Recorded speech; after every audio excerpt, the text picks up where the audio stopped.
So what we've found here is an old interview, a TV interview with my dad. I've never watched this interview before, and I'm going to watch it with my dad. What's your reaction been to the news that the remains of your son have probably been found by the police? Well, it came as a shock. I suppose I should have expected it, but I was just hoping that something might, he might still be alive. If these indeed are Vishal's remains, what will that mean to your life here?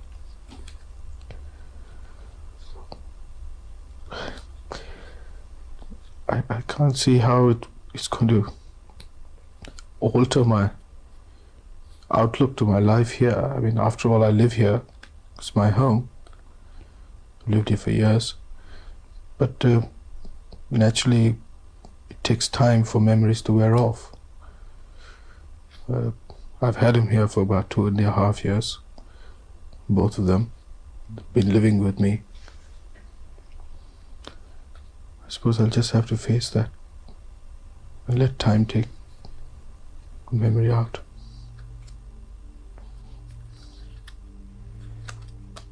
The date is the 2nd of March 1982. Do you remember giving this interview? In hindsight, yes, I remember, but I don't remember the content now. I'm watching it as if for the first time. But as I'm watching it, I was obviously very emotional and if you ask me what did I say next, I don't remember.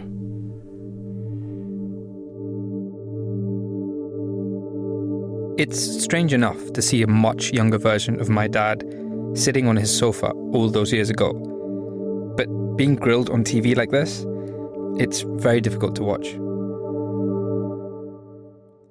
He's being interviewed because, in the case of Vishal Mehrotra, there's a sudden and shocking development.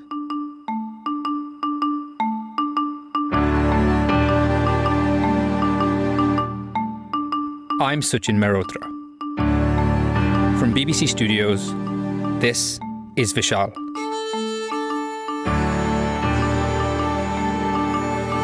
The true story of a boy who went missing while the world looked the other way. The story of his family, my family, and the story of the investigation into Vishal's disappearance.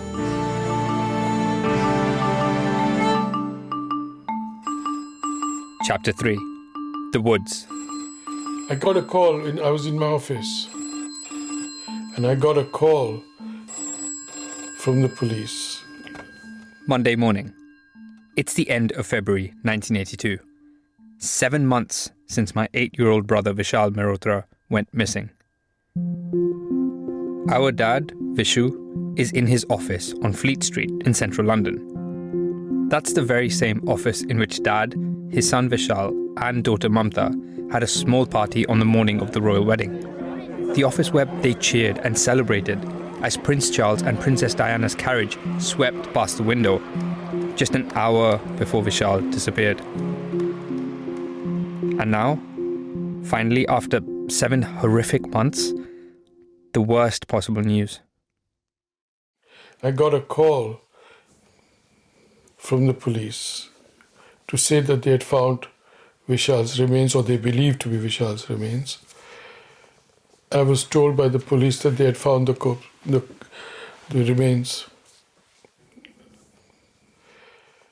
And I broke down completely, because that was the first time I had to accept that, he was dead. Yeah, they phoned him at work to tell him that. I don't think that somebody should cold call the father of the victim to say, we found your son. You can't say to somebody whose body's been, well, they obviously did, but I would not have done that way. I can't comprehend that. You just make an appointment as soon as you can and say, I need to see you urgently. My name's Detective whatever. May I come and see you? It says regarding your son. That's Jackie Moulton. She's the Metropolitan Police officer who spent all that time with my family in the weeks just after Vishal disappeared. By now, she had been moved into another role, but she was kept informed.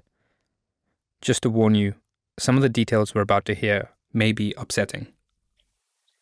I remember the day, February 1982, that I got a phone call to say that Vishal's partial remains had been found in a copse. He had been identified just by his teeth. And there was comment that the body had been disturbed by foxes. But what was left was that he had a peculiar crossover tooth on the top. And the odontologist expert was able to identify from the skull and the tooth from his dental records and pictures. He was able to identify that that was Vishal. I just felt completely saddened by it. So this is an extract from the police report. During the afternoon of Sunday, the 21st of February, 1982, at approximately 5:45 p.m, 2 brothers were pigeon shooting. On reaching a wooded area known as Alder Copse, they found what appeared to be a human skull. They left the skull in situ and telephoned the police. The location of the skull, ribs, thoracic, and cervical vertebrae indicated a possible deposition site. Several feet away, on marshy ground, was a child's lower jaw. It's likely Vishal was placed at the deposition site following the a discovery relatively of a short time child's skeleton after his in a disappearance. patch of woodland near Chichester. skull and Police other say they're bones almost found around the certain tree the remains are those of a young covered in Asian fallen boy leaves who went and missing leaves. from London last summer on the day of the The royal whole wedding. area was partially covered by the broken branch of a tree. On firmer ground, about 35 feet away from the location of the skull, a mat of very dark hair was located. I don't know how to react to this. How are you supposed to react when something so insane, the kind of thing that you'd hear on the news or in a documentary somewhere, is actually what happened to my family? Somebody did this. Vishal didn't get lost. He didn't have an accident. Someone took my brother from West London. They dumped his body here, so far from home, in a patch of woodland in the middle of a field in rural Sussex, 50 miles away. And they left him, hoping he would never be discovered. And the question now is, who? So when Vishal was found, the Sussex police had a massive search team in that area. It's a very minuscule search and it's very boggy, but it's almost line by line going through every piece of soil, every bit of soil, everything, because you're looking for bones now. You're just looking for bones. They also, as I understand it, did a search on the wood area. Unless you've ever been to Alder Copse, you kind of won't appreciate what it is. It's a wood in the middle of a field. You know, it's very, very difficult. If you pick up anything or see anything at all, pick it up and put it in the bag. This is a crucial moment. Something vital happens in the case.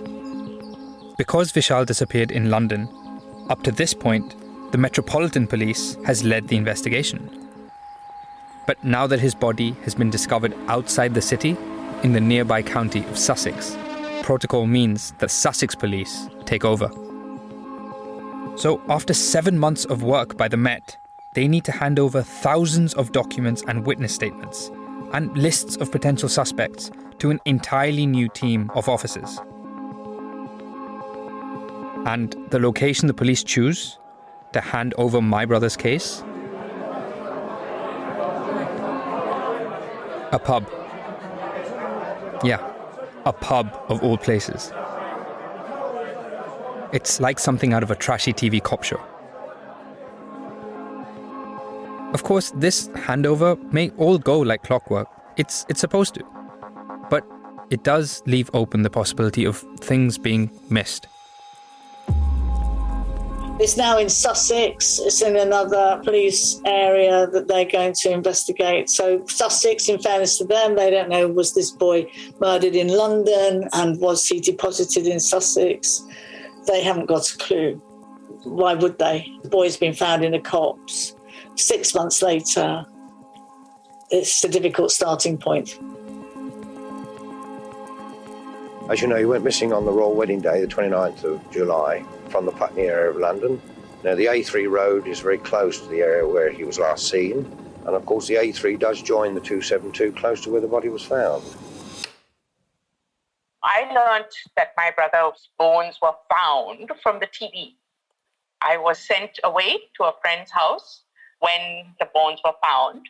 And I was told not to turn on the TV, but I was bored. I turned on the TV and there it was on the news. And that's how I learned that my brother was dead. It is a difficult inquiry. Only part of young Vishal's body has been found. But like all such police efforts, the search for his killer goes relentlessly on. I was 8. I mean, how do you tell an 8-year-old girl what's going on? I was 8. How have you broken the news to your daughter? Well, since the police were not 100% sure, I thought I'll wait till they were. So I sent her away to some friends. But then, obviously, the press and the media have taken it up. I told her over the telephone. I'll be seeing her this evening. She's coming back. She seems to have taken it all right because I have prepared her for it over the period of time. I've tried to speak to her, make her understand that the inevitable is possible, very possible. She seems to have accepted it, but then she's a child. It might take her longer for her to understand exactly what it is.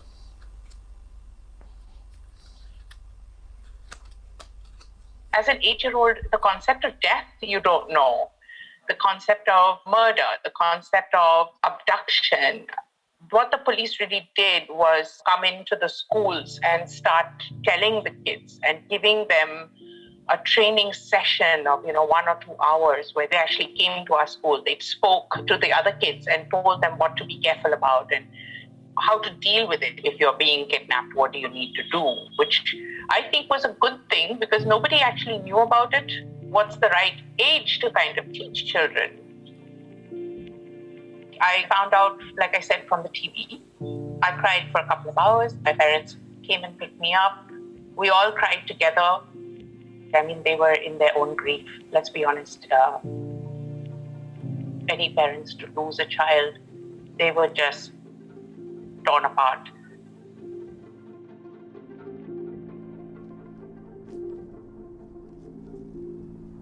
I think the news came via my mum. Maybe there was a newspaper article that I also read.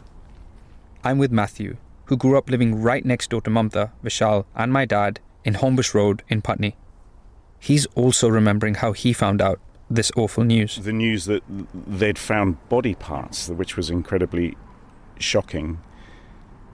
And oddly, after all of the unknown period, there was strangely, and horrendously, a resolution to at least what had happened to him. Yeah, it's interesting, I'm starting to cry now. And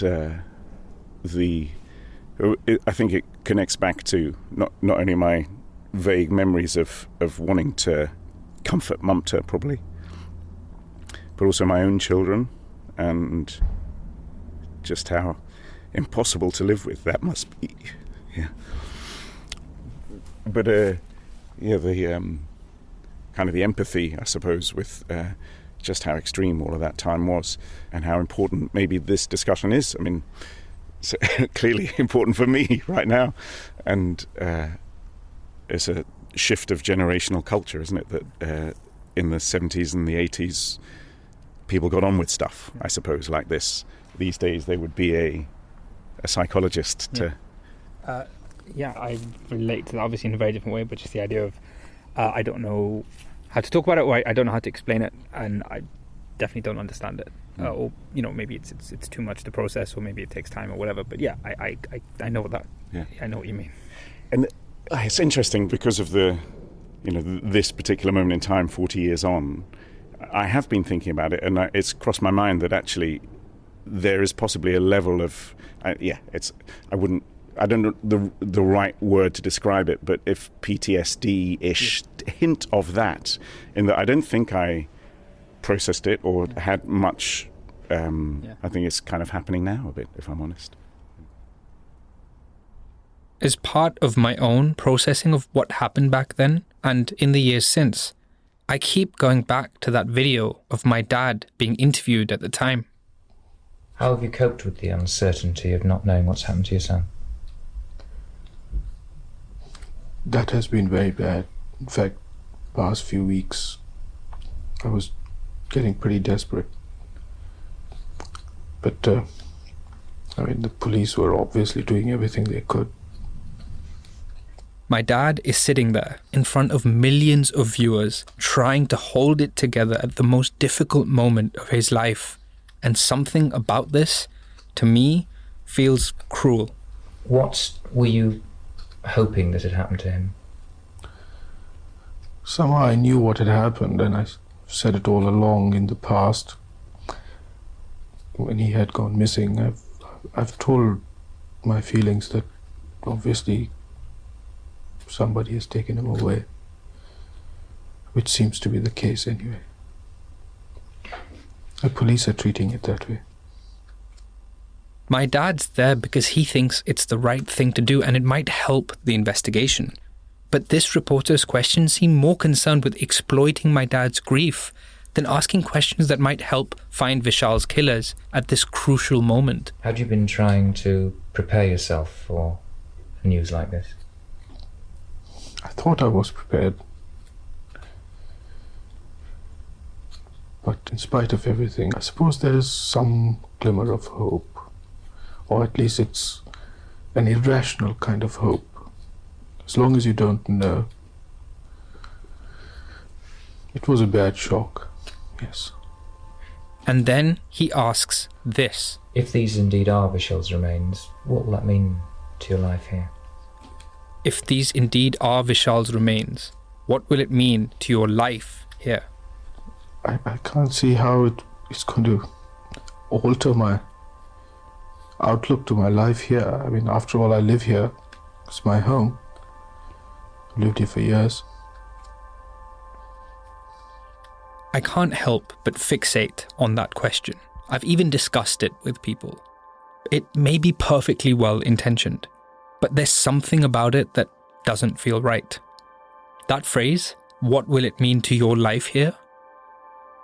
My dad's just had the most horrific news about the death of my brother, and the reporter seems to be asking whether my dad might be thinking of going back to India now, 20 years after he first moved here.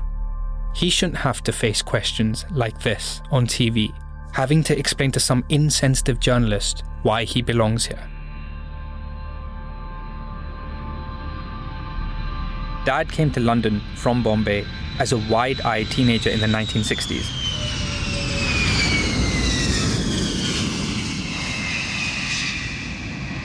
Building his life in Britain meant everything to him. I came to London in 1962. The feeling was that it looks like Bombay because the red buses.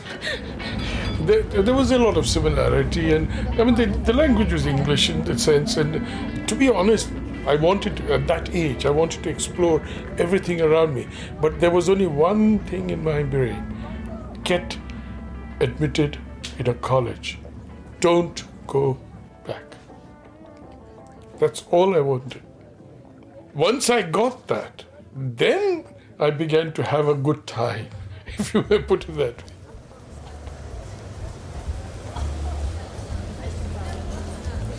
You feel you got an opportunity here. More importantly, we had freedom.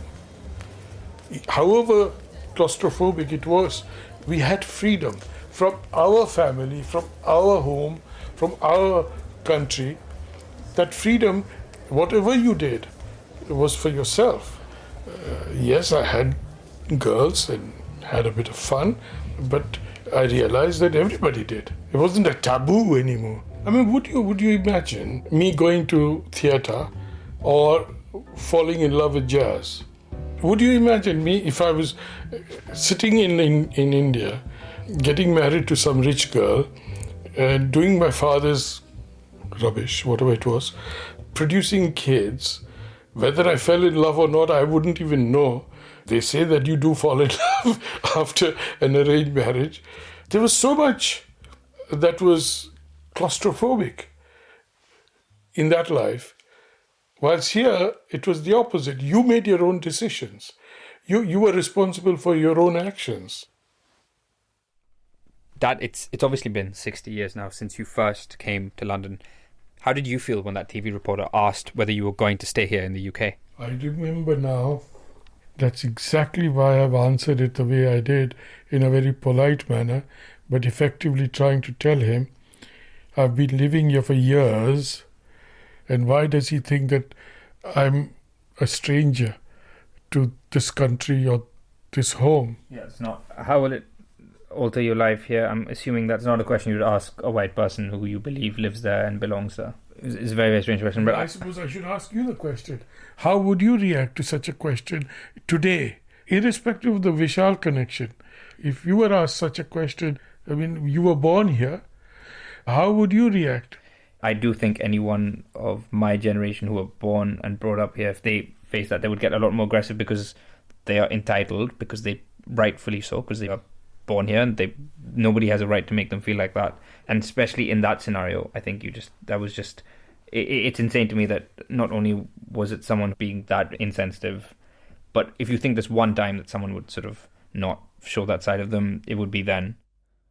As I said earlier, the journalist may have been perfectly well-intentioned, but the implications of his words make me deeply uncomfortable. When will you have this finally confirmed to you as to whether it is your son or not?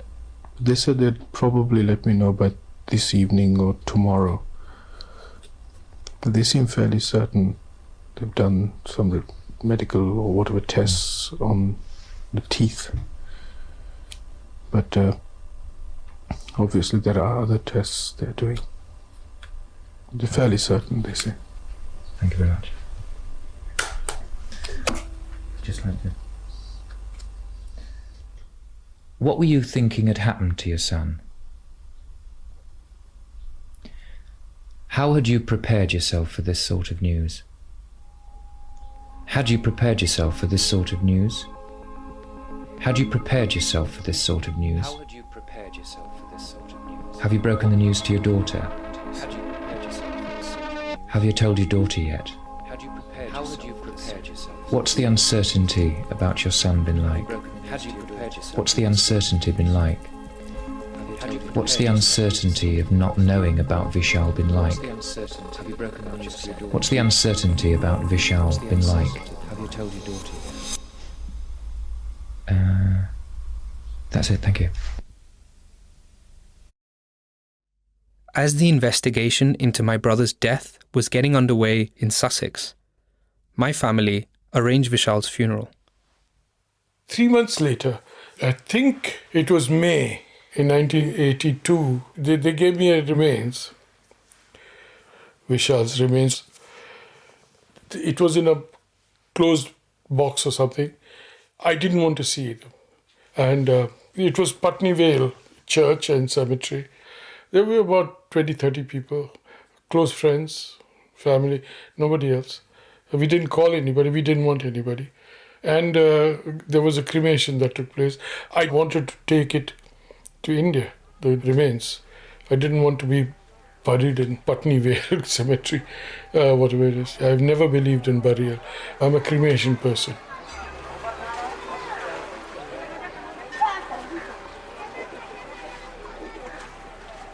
I took the ashes and I went to the Ganges, a typical Hindu way, and put them down there.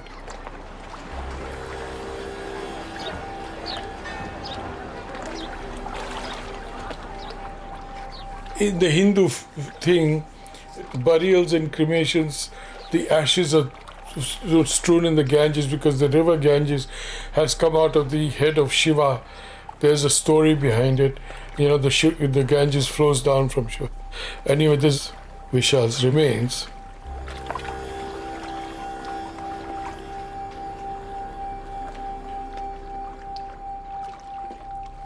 You never forget, but you obviously create an envelope and close it somewhere behind.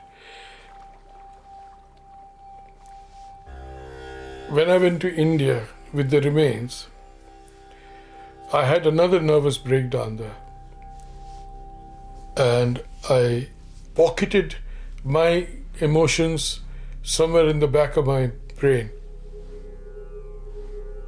But always asking myself, why Vishal?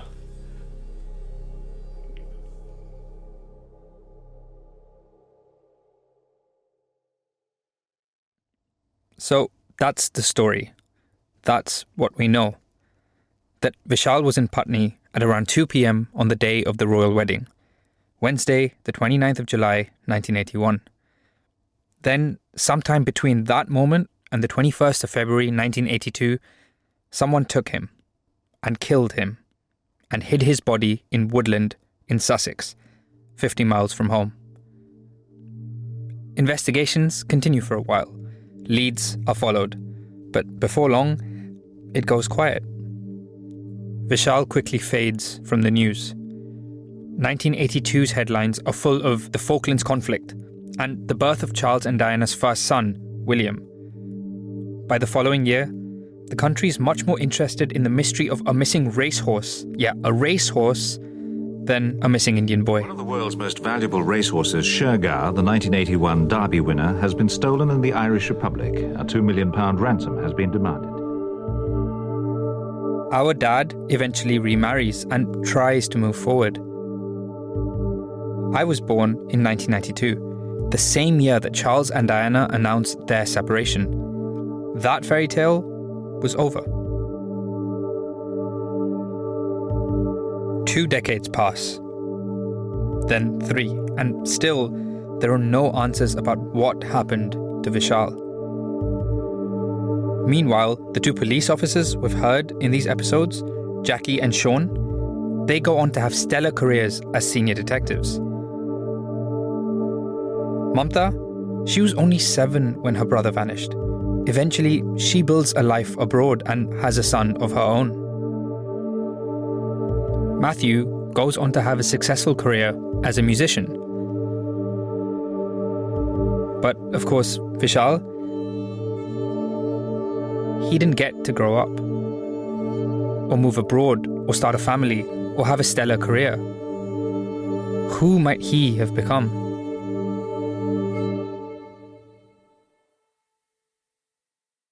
Fast forward to summer 2021. It's the 40th anniversary of Vishal's disappearance, still unsolved. 2 officers from Sussex Police are sitting in my dad's living room in West London. I'm one of the 4 senior investigating officers in the major crime team at Surrey and Sussex. One of the officers produces a small plastic bag, and then this happens. Mr. Mehrotra, I have some photographs to return to you. Yes. And there are also, which I apologise if it's distressing, some little pieces of hair as well. Are my son's hair there? There's a few little strands of hair. Yeah. I see. Do you not need them for DNA? Well, no, my understanding is that we have captured that already. So, no, I've been asked to give them back to you. Regarding the photographs, Mr. Mehrotra, would you like to... What's even going on here? Why are the police trying to hand these strands of Vishal's hair back to our dad? What does this even mean? Have they given up? Next time, an extraordinary coincidence. A BBC journalist receives a tip-off, and suddenly, possibly, a chance to find out what happened to Vishal. The information he relayed to me, it was actually frightening. I think there might be something here you need to look into. cases can be solved decades later. He needs to know how it happened. I will do everything I can to try to find out who killed Vishal.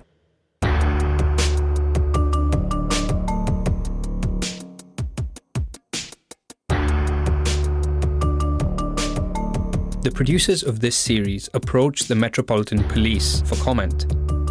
Their statement said, "There is nothing we can usefully contribute to your programme more than 40 years on."